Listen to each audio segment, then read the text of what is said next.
I was ready for annihilation.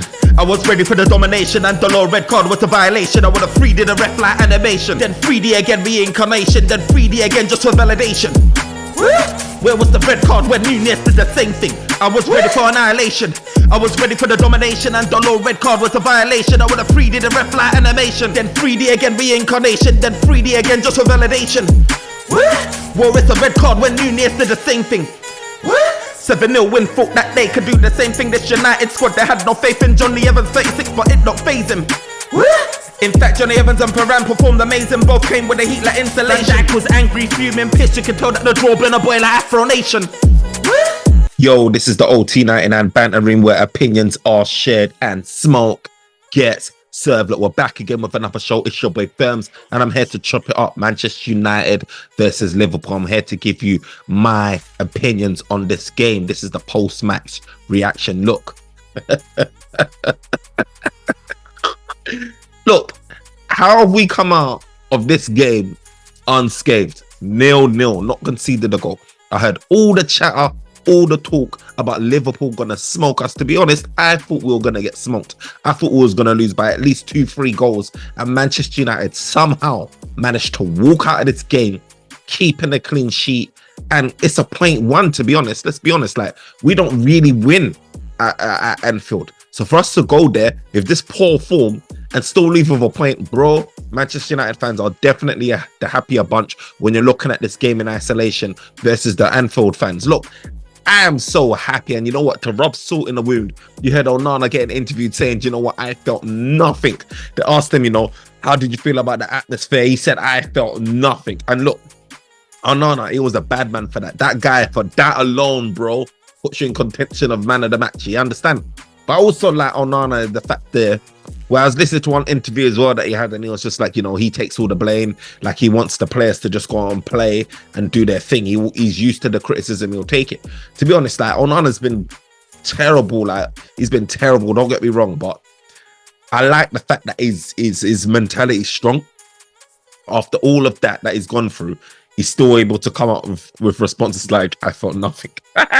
And to be honest, let's get it twisted. Like, the fan base at Anfield, it was tame. It was tame. And the reason why it was tame, because them man came in thinking that they were going to do a madness, and Manchester United tamed them, bro. Kept them all consolidated, isolated. You understand? And you know what, yeah? Like, I'd love to say that, oh, wow, this is like, you know, amazing turn for the corner. We know that Manchester United in our next game can go and catch an L. This is Manchester United. We're consistently inconsistent. So I can't even look at this game and think, oh, wow, there's something to build off. But I do have a hunch as to why Manchester United like actually got something from this game. And that's down to the fact that Manchester United played two midfielders, I believe, in my opinion anyway, that sitting behind, obviously, Scott McTominay, that actually are more positional aware. Like, Amrabat is more defensive minded. He's not the guy to be going bombing forward on an attack minded thing. And Kobe Mainoo as well, he keeps things ticking. Do you know what I mean? He's got a cool head on his shoulders.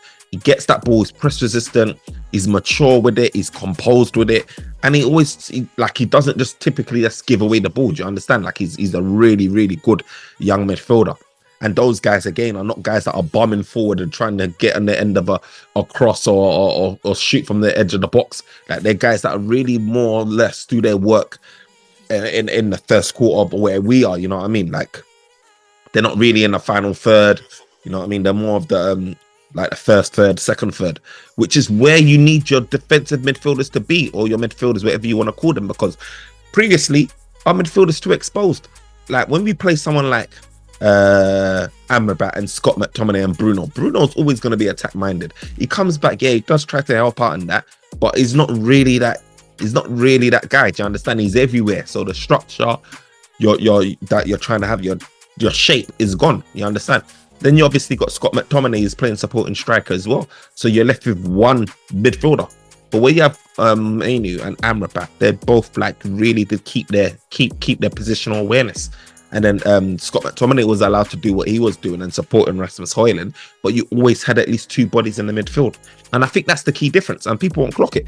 And the reason why I can't say, do you know what, like, I would like to hope that Erik ten Hag learnt his lesson, do you understand, and would think, okay, going forward, let's try and build on this, what we done here.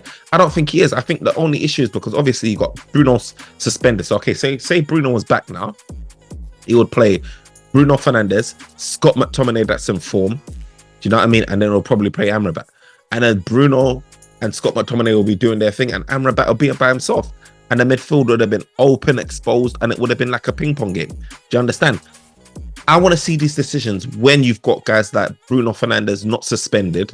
You've got guys, you know, like Mount not injured. You know what I mean? You've got guys like, you know, and it feels like a default. You want it to be what his actual decision making is. You want it to be like, okay, I've learned, I understand what the problem is. I'm going to fix it. It's more like default because guys are suspended or injured. Do you understand? And I want Erik ten Hag to learn from this game, look at it and be like, raw, like, yeah, Man United weren't on top of their game. Of course we're not. We haven't been all season. But all season, our midfield has been like a donut, you understand?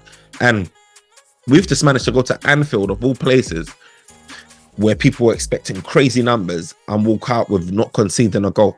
Do you understand? You have to look at this game and think, raw, you brought back Varane, the Rolls Royce Varane. The guy that you said can't play the right side of centre, whatever, left side of centre back or whatever it is like that.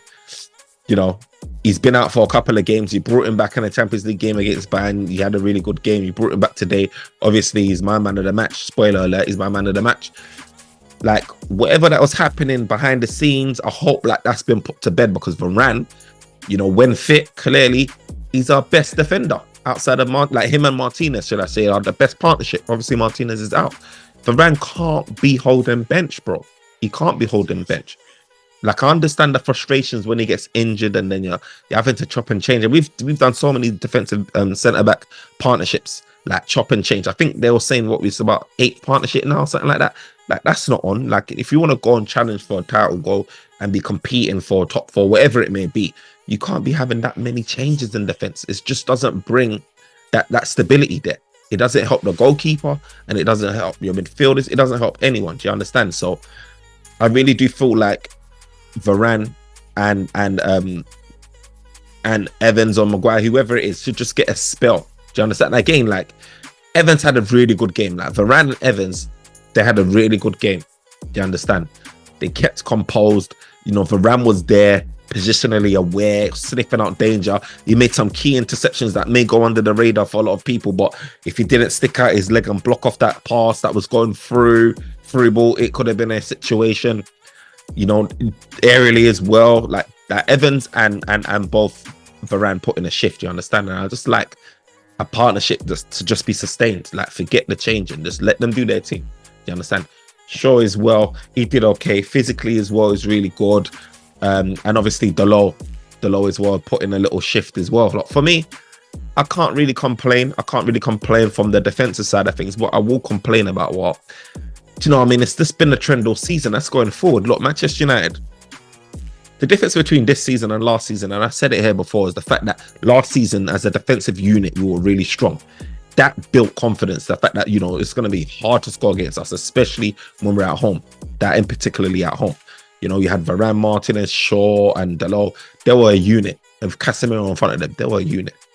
And we saw in today's game as well, when you've kept a solid defense like that, yeah, absorbing all the pressure. And I know it's not nice to watch because you're like, yeah, the edge of your seat, biting your nails, like, oh my days, we're going to concede soon. Look, Manchester United could have flipped that game on its head. Like, we had 2 clear opportunities with one, Rasmus Højlund. Do you know what I understand? Like, Rasmus Højlund, where he used his right foot, struck with his right foot, kind of directed at the keeper, didn't really trouble him too much. But obviously that was an opportunity and a good opportunity. And then obviously there's Garnacho, where he got put through as well by Kobe Mainoo. It was a really good ball by Kobe Mainoo. And Garnacho, you know, just that when he was about to pull the trigger, you know, got put there, kind of blocked his shot, and then it was over. And for me, if we put in any one of those opportunities, it could have been a different game. Do you understand? It could have been a different game. It could have been a smash and grab, steal it. And, you know, we need to be taking our opportunities like that. Like, our attack is just not, it's not firing that. Rasmus Højlund, I'm not really seeing enough of him. And I know that there was a stat that came out where it showed that he wasn't like, I think it was something like passes into the forwards or whatever like that. Rasmus Højlund is at the bottom of it, and that's across the whole Premier League, not even just the top 4, top 5, top 6 or whatever. Like, it's the whole, he's not getting service. So that's clearly understandable. Why, sometimes we just don't see him in the game. But what I would like to see though is more of like the grind, like the hard work. And I don't like, it's funny because Rasmus Højlund works hard. He does those sort of graveyard shifts and stuff like that. But sometimes I just want to see a bit more. Sometimes he just kind of goes ghost. You don't see him, for like, you just don't see him for huge spells of the game. And just like, maybe it's just me, I don't know. But sometimes I just don't see him. Like, I've seen guys like Antonio do that lone spell for West Ham. No matter who he's playing, he could be up against City, Liverpool, whatever. Like when Antonio is down doing the lone striker thing, he's a nuisance. He's putting himself about. Do you understand? He's one man up against 2-3 man. He'll draw in a foul.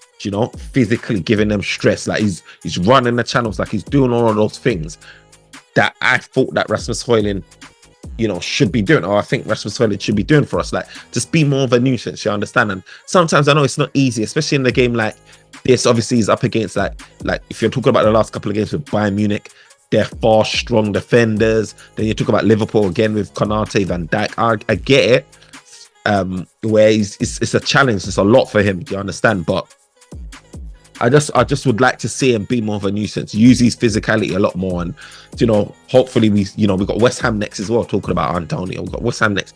I'd just like to see if he starts Rasmus Højlund just body a lot more, because you've got the physical attributes to do that. Do you understand? Like when the ball eventually lands to you, like drawing those fouls. You know what I mean? Like don't lose the ball so easily. Like, you know what I mean? Like just be more of a nuisance. Garnacho, look. Garnacho is one of those guys where he's been one of our most lively sparks, like in terms of attack. You know what I mean? Like he's always trying, he's always putting himself about, he's always taking on defenders, he's direct, he's head on. Do you know what I mean? But I just feel like Garnacho, he can do with a bit of bulking. Do you understand? I don't know what I don't know what the trainers are saying behind the scenes, but for me, and maybe it's because he's just young and he's growing naturally. But I just feel like Garnacho is a bit too lightweight. You understand? Like if you look at our upcomings like Palestri and Garnacho, just lightweight, to the fact that they might they try to burn you and that you get a shoulder on them, they're flying. Do you understand? You want someone that can just like you want that physicality, that, because look, Garnacho's got the skill. He can burn a man on a one-on-one. You're slipping the ball to him. You know what I mean? If he just had that balance, physicality, strength, bro, it could be a nuisance. You understand? It could be really dangerous, but I just feel like he's lacking on the physical side. Like Trent Alexander-Arnold, like I don't feel like he was tested enough. I don't think he was tested enough. I feel like if you're putting guys with speed and a bit of strength up against our forward front three, you're not getting much luck. Like Anthony's a lot more physical, you know what I mean? He's got a lot better balance and stuff. But we know with Anthony's end product's not the greatest, you know what I mean? He needs those runners off him a lot of the time, and yeah, he's just not always great with the decision making, you know what I mean? I think he had an opportunity, Anthony, in the game today. I think one chance to put in the right ball. I'm not sure if he did. I can't remember what exact phase of play that was, but yeah, I just think we need more up top. Our forwards are just not good enough, you understand? Again, I see stats about Richarlison and his goals versus our front three in Højlund, Rashford and Anthony. And, I think he's got, a few more goals than all of them combined. Like Manchester United's forward line is just not doing enough. Do you understand? It's not doing enough. In a game like this, we could have easily have knocked it. Under Oli, we would have nicked this game. Last season at home, we would have nicked this game. But under Oli, we would have nicked this game. I just don't understand what's going on with our forward line. They're just not there yet. Do you know what I mean? Like Rashford as well. He came off the bench. He had a little cameo on that. I still don't think he's ready to be starting. You know what I mean? I don't see the impact of him holding bench on his playing.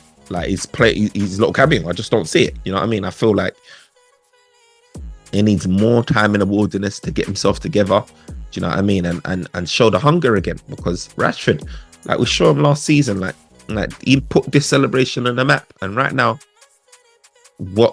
how many times have you seen this season? You understand? So look, I don't know, man.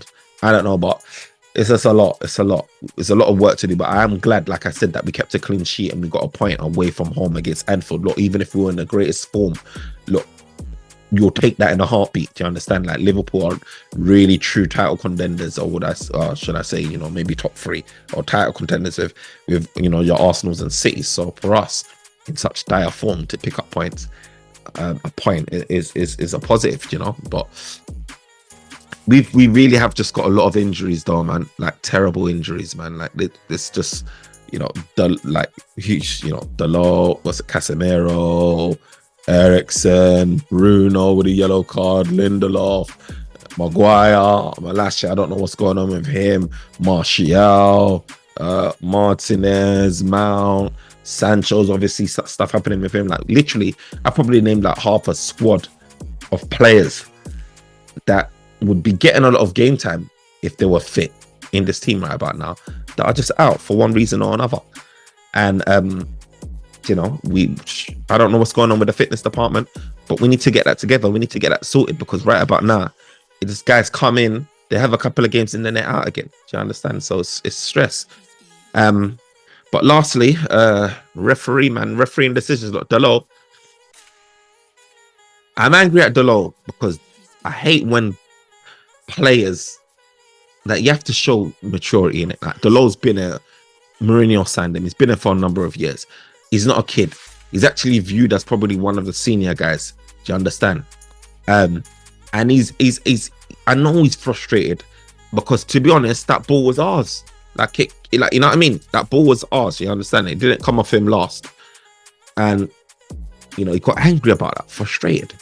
But you just don't. I think he overdid it, overcooked it. Do you understand? And you have to show a bit of composure, seniority, maturity there, wisdom, to be able to know, you know what, you're in a high pressured game. Well, you're not in a high pressured game because it wasn't too high pressured, but you're in an important game where you know that you getting sent off could tip the scale, and all that hard work that your teammates done could unravel in just a minute. Because of that reaction that you had. Do you understand? Even though I know it was justified, but you know how the rules work. Do you understand? You have to show composure in situations like this and just keep it pushing, because we needed you on the pitch. And he goes and get himself sent off, and now he's probably suspended for one game or whatever like that. It's not good enough. But the referee, shocker, bro. He should, again, like in games like this where it's a derby, temperatures will be high. Do you understand? Like, why? You know what I mean? Just overlook it, call him over, give him a stern talking to, and that's it. That man booked him, giving a second yellow, and just could have killed off the thing. Do you know what I mean? And there's times where, Shaw took a booking. Again, he done a professional foul, rightly so. He sacrificed himself. I know Shaw was frustrated when he got that booking, because he's like, look, where's our fouls? Bobby Mainoo's getting fouled. The referee's not blowing. Do you understand? Like, Darwin Nunez is, clapping at the referee. He's not getting booked. All of these things, it just feels like it's going up against Manchester United. Like, why is this referee just giving us the L's and then nothing on Liverpool? Do you understand? So the frustration was building. It was building. And look, we got a man sent off for that. But luckily enough, we was able to ride out the storm. Do you understand? Ride out the storm and keep it pushing, because like if that was the thing that cost us the game, I'll be upset, man. A lot of the fan base will be upset. But look, we're getting through it at the end of the day. Look, Bayern, we took that L out of the Champions League. Liverpool, you know what I mean? People's just like, that meme that is going around with some guy that they're saying is Erik Ten Hag, saying, "Oh, I'm gonna lose my job. Whatever like that. Look, at the end of the day, Erik Ten Hag, no one expected him to get the draw against Liverpool, so that could only help him and buy more time. We've got West Ham next, then we've got Villa at home. Good thing it's not away, because Villa away are dangerous. But even so, Villa at home, are dangerous. But even so, away, they're still on smoke as well. You know what I mean? They're title contenders. Then we've got Nottingham Forest. So hopefully, if we can get a decent result against West Ham and Villa, just not lose them, and then go to Nottingham Forest and then get the dub. That would be really good, man. So, but we'll see, man. We'll see. Look, my man of the match, like I said earlier, was Varane. Evans was a close second. I feel like they both had a really good game. And yeah, man, Mainoo as well. Shout out to him. You get me? Shout out to him. That guy has got the potential to be a really good player from what I'm seeing, man. Do Do you understand? But I feel like, you know what I'd love to see in that midfield? I'd love to see Casemiro. I'd like to see maybe Casemiro, and then let Manu and Amrabat battle it out, and then Bruno in front. And the reason why I say that is because, like, Casemiro, like, the reason why I say that is for Casemiro, for example, he's a guy, yeah, that, okay, there was no Bruno today, but in terms of that creativity in the midfield, where was that coming from? Like, Manu can keep the ball ticking, he's really good and stuff like that. And yeah, he did put in a nice ball, do you know what I mean, where Garnacho just didn't take it. But I think Casemiro does that regularly, you know what I mean? Like, he wins the ball, then he does a defense splitting pass. You know, he's got that in his locker, you know, Casemiro. He just adds to it. Amrabat less so.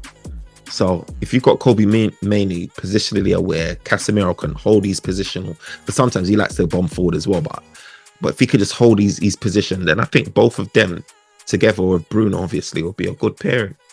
Do you know what I mean? But you know, I don't know. But like I said, look, we've got bare guys injured. Like Erik ten Hag, obviously, you know, still trying to figure out what he wants to do with Mount. Mount hasn't really been fit enough for him to like embed him properly. So I just feel like the balance is going to shift anyway again. So I don't know about Casemiro, Amrabat, Bruno, Casemiro, Amrabat, Casemiro, Mainoo, Mount or Bruno, whatever it is. I just want us to have two DMs that can hold that center of the pitch. I don't want them that's flying up and then leaving one man, because I think that was the difference today. Like I said, do you understand? Have them both sitting and then let the AMC do his thing, the number 10 do his thing. Because look, let's be honest, Bruno, when he first came to Manchester United, McFred behind him, even though we didn't really like McFred like that, bro, there was the engines, the workhorses that allowed Bruno to do his thing. It was trending crazy numbers like that. You understand? And then we got comfortable, wanted to play this more attacking football because we done well. Do you know what I mean? Wanted to play this more expansive football. And then it come back to bite us, you know. Oli was doing well with his counter-attack football. Came back to bite us when we tried to play expansive type football. We're bringing in guys like Eriksen and stuff like that now. And they just ain't got the legs. And Bruno has to be coming back and supporting a lot more. Or you know, Erik ten Hag didn't get his Frankie de Jong, his ideal number 6.